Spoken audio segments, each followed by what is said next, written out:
Hi, I'm Brett Wujek, Principal Product Manager for Machine Learning at SAS.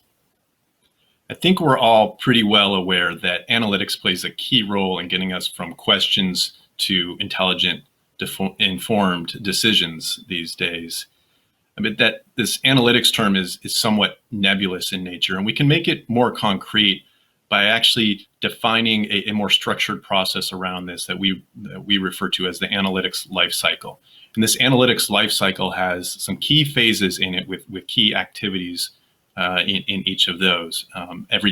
Starting with the data phase, managing and preparing your data, the discovery phase, discovering insights, developing models, and then ultimately the deployment phase of making use of these insights and models that you've built in your production environment to help you make decisions. These days we put a lot of focus also on trying to automate a lot of this for a few different reasons. First of all, of course, for efficiency.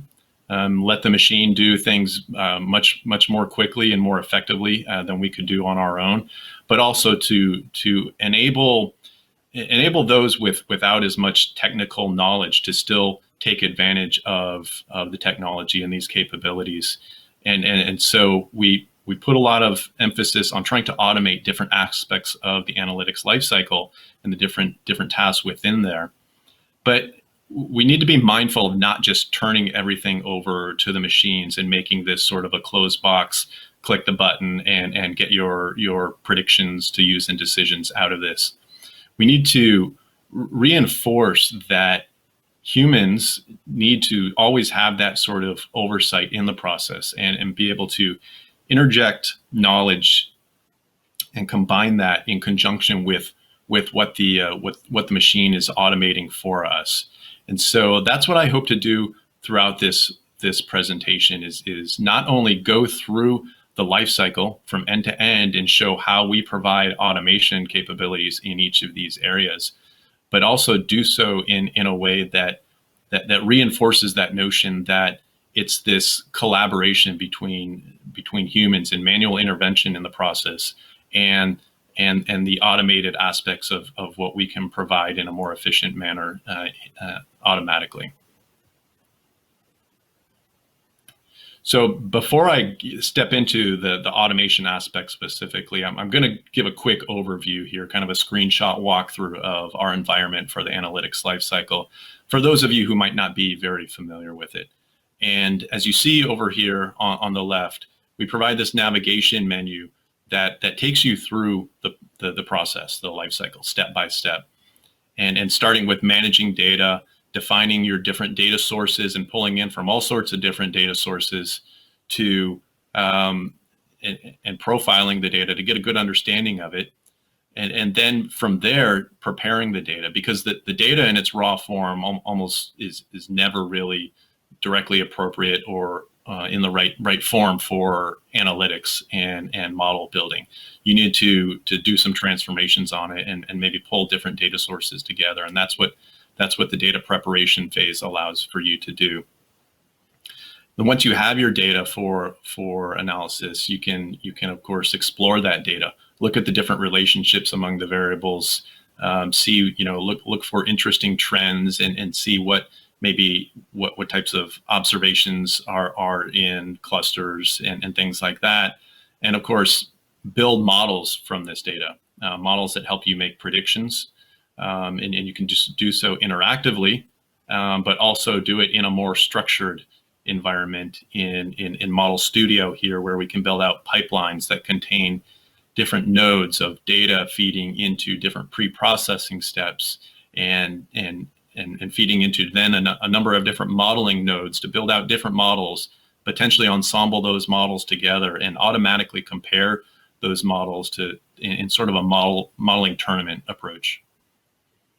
And then, of course, once you've got some models that you want to make use of in your business operations, you need to manage those. You need to govern them. And so you can register these models into our model manager environment, whether they're SaaS models or open source models, and publish those to different destinations to make use of in a deployed manner. And then finally, feeding feeding into this is not just a number of predictive models to drive your decisions, but also business logic and other rules that come into play. And so our intelligent decisioning interface allows you to build out a flow that takes into account all these different aspects of it. Now, once I've got a model, it's in production, I need to, I need to have some responsibility and accountability for what got me to this point. And so with our built-in lineage capability, we're able to track back from a model to see all the way back to the data that it came from, the data preparation steps that it fed through, what types of pipelines might have been built out from that, and what other models were built off of this same data that I might want to know about. So the lineage viewer allows you to do that. And so, of course, I've kind of taken you through this end-to-end environment in a user interface and sort of manner, but we still have at our roots, at our foundation here, our programming, and the SAS programming, 40+ years of procedures and techniques that are built at that level for data transformations, data preparation, modeling, statistical analysis.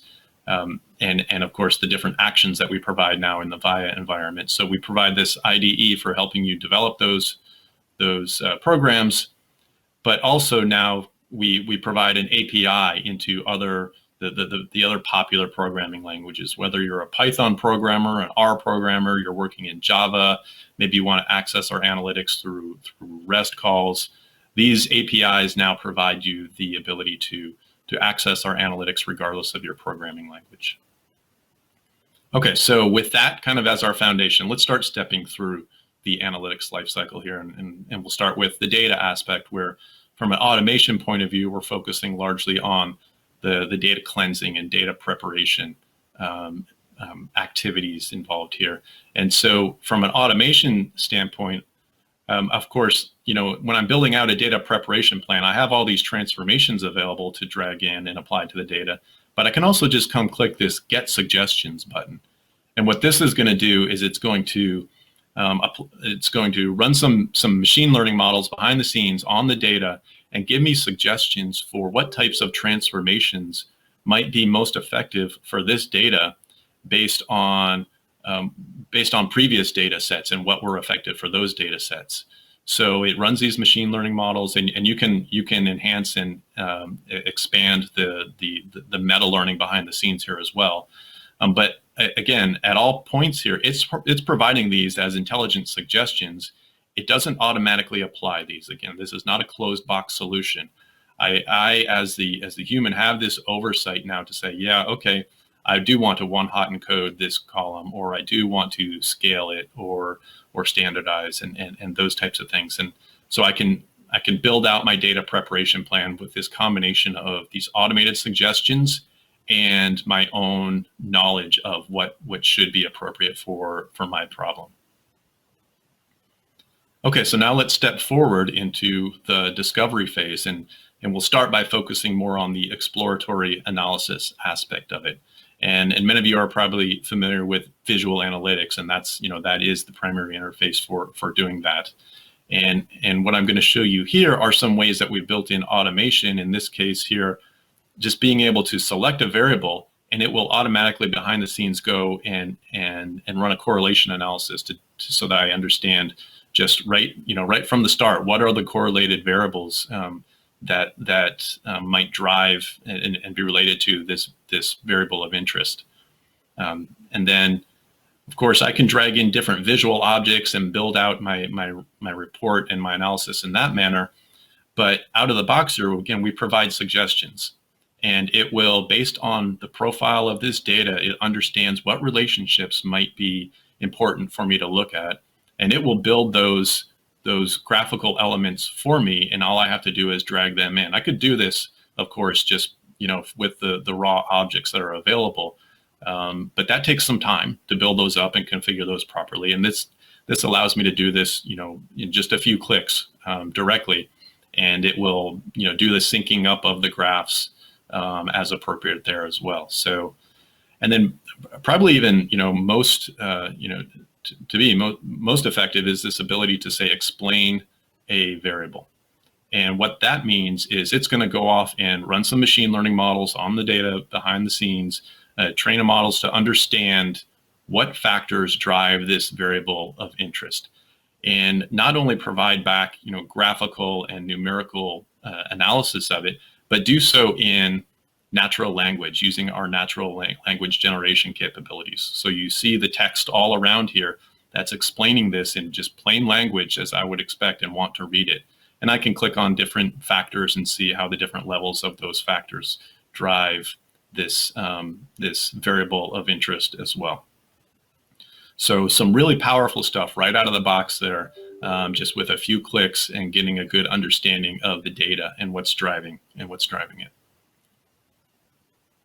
Okay, still in the discovery phase here, but now moving into the modeling aspect. And this really is kind of what, when you hear the term AutoML, this is what a lot of people are referring to, this portion of it where we're trying to determine which features are most important to and most representative to drive the models, to feed into models and train models. And then, of course, all the different options that we have available for modeling, model selection and tuning those models is quite a challenge at times as well. So this AutoML is a really important aspect of automation in the analytics lifecycle. And so if we start with the feature engineering part of this is where we're taking existing inputs that we have in the data and trying to find different transformations, different combinations of those, do some variable screening to find out which ones are the most important for driving our target or what we're trying to predict in building a model, ultimately detect which inputs or which features might be interacting with each other in a very effective manner and driving that. And so all of these different ways of doing feature engineering, can be quite challenging to work through on your own. And so we provide what we call the data science pilot action set, that with a number of actions in here for doing all of these different aspects of feature engineering that I called out, detecting interactions and generating shadow features and things along those lines. So it will go off and try a lot of different techniques here to come up with a good set of features for your models. And we do that not only in a programmatic fashion here, as I just mentioned, but also in that Model Studio environment, where I can drag in a feature machine node and just select the different transformation policies that I want it to try. And it will work through all those in an automated fashion and come out with a set of features that presumably are a very effective set of features to use in modeling. Okay, now for specifically the actual modeling phase, where we have data and we're trying to train models using a number of different algorithms. Again, this is quite challenging often to determine which algorithm should I use. And even for a given algorithm, there's all sorts of options, or what are referred to as hyperparameters, to set that actually do drive the accuracy of those models a lot. So it's, so what we've done is built in this auto tune capability. And what I'm showing it here in the programming environment in SAS Studio, just to show you a different view of this. But I can go select all the different options for this algorithm, or I can say automatically tune these selected options and do so within this range. And I have some flexibility in how I want it to actually search for these, maybe just a grid search or kind of a random search. But we also had built-in optimization capabilities using our SAS optimization. And so in this case, we're using a genetic algorithm to intelligently search a number of different model configurations, go off and train these models in parallel. And I've obviously sped this up a little bit here for the purposes of the demo, but go off and train these in parallel as much as possible. And it will then provide back a list of the best model that it found, as well as the top 10 models, because now you have some choice. Again, this is the human intervention to come in and say, well, I like this model configuration a little bit better. And I have the whole history of all the different configurations that it tried, and I can view it graphically. You can see from left to right here how we started with models that were maybe not as accurate, and it converged towards better and better models. And then we also get, all of the data about how the different hyperparameters affected the model. So a lot of information there given back to the user, and then allowing the user to have that oversight to say, okay, you've given me all these different alternatives. This is the one I want to actually now go train and use in my environment. And I showed that. So I showed that in the programming environment, as I mentioned, but this is also available in the modeling nodes there in the Model Studio pipelines. I can say just, to do auto tuning, and it will train a number of models behind the scenes. And I can auto tune not only for a specific algorithm, but across all the different model types. I might not know whether a neural network is going to be better than a gradient boosting model, or even something as simple as a logistic regression or a decision tree. So AutoTune allows me to go explore all those different options and those different combinations automatically, give me back a number of alternatives, tell me which one's is best, but then give me that flexibility to choose which one I want to use going forward. And then we also have this model composer capability around all of this to do this in an iterative fashion with intelligent allocation of resources to apply the resources more to the more promising models over time. Okay, now it is true that when we're going to train a model, typically we are turning it over to the algorithm. We're saying, okay, here's the data. Go try to fit the model to this the best you can, and given the configuration options that we've applied. But there are cases where humans can actually have more direct control and influence on the resulting model, and one of those is with decision trees, and I'll get to that in a minute. But before I do, I want to kind of focus on the taking these two different aspects of what I just talked about: feature engineering and automated model tuning, and then combining those together to form the most performant and accurate pipelines as possible. So here, what you're seeing is in Model Studio, I can go in and generate. I can build up pipelines manually, drag in nodes, but I can say, well, go off and automatically generate a pipeline for me. And so it's going to try a lot of different combinations of the feature engineering techniques I just described, in combination with auto tuning to find good configurations for hyperparameters for models, try a lot of different pipelines here, and then come back and give me a pipeline that I can now just use directly, or I can enhance it and customize it as needed. But out of the box, it's going to give me a really good pipeline, and it's going to show me the good models that came out of that. And then from there, I can select which model I want to use in production. And this, of course, I showed it there within the user interface environment, but behind the scenes, what it's using is a REST API. So this is available then for you to use. It's called Machine Learning Pipeline Automation, MLPA. And you can use this programmatically. You can use it in your own custom applications that you're developing. And you can even apply your own specific templates using this pipeline automation REST API. Okay, so as I was mentioning before, sometimes we turn everything over to the algorithm to let it drive. But in cases where, like decision trees, we can actually influence the model in a more manual approach. And so here with a decision tree, I can go over and specify all the different options that I want the algorithm to use to actually train the tree. But once I've done that, I can say, all right, well, let's open this tree up now. Let's show me what the algorithm has come up with for the decision tree and all the different rules, the splitting rules and the branches that it's created. And from that point now, I can sort of interject my own domain knowledge into this. And so I may decide that I want to prune back one of these branches. And now, okay, so from this point on, I actually want to enforce a split that's more directed by business rules. So I can come in and say, all right, split this node, and it's going to show me the best split that it thinks is available. But again, based off of business rules, domain knowledge, other regulations, I may say, well, you know what? I need to split the data at this point using this variable, and I need to use these specific values to split the data.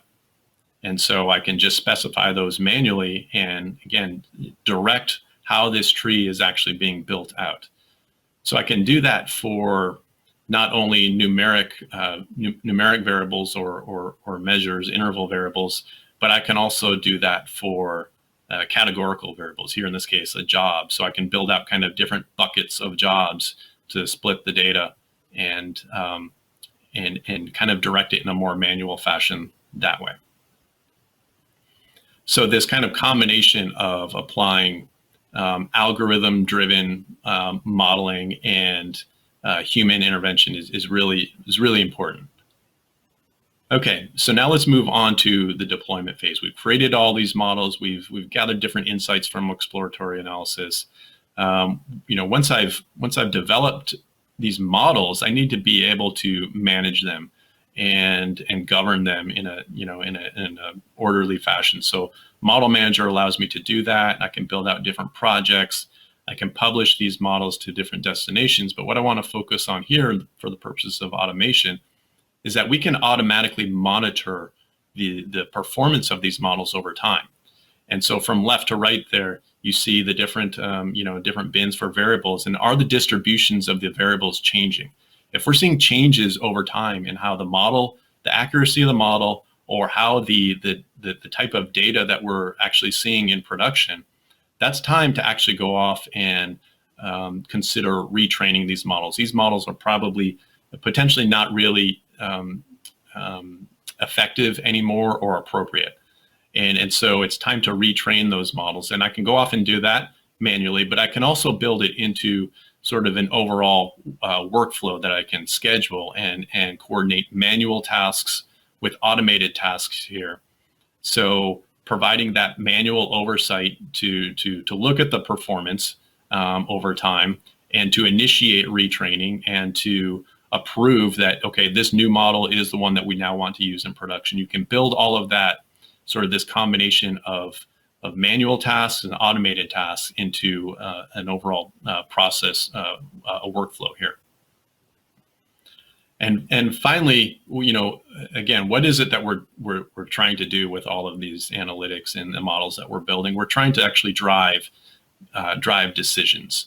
And so with our intelligent decisioning product, we can not only incorporate business or models in the predictions of these models, but also business rules and other logic to help kind of drive it in a way that's going to be more appropriate for our specific problem and our specific domain. So I can build those out that way in sort of an intelligent decision flow. So I've taken you sort of end to end here through the analytics lifecycle, and I've shown you how we've infused automation capabilities, as shown on the left here, all throughout, to make it more efficient, and to let the analytics and let the algorithms give us that sort of guidance, but all throughout, ensuring that humans always have the oversight. Humans always have the ability to take that information and ultimately make the decisions, or help drive the decisions from that. And so that's the really important aspect of this, is that with this intelligent automation and allowing for human intervention, that allows us to get from these questions to informed and intelligent decisions. So I'll leave you with my contact information here, and thank you very much.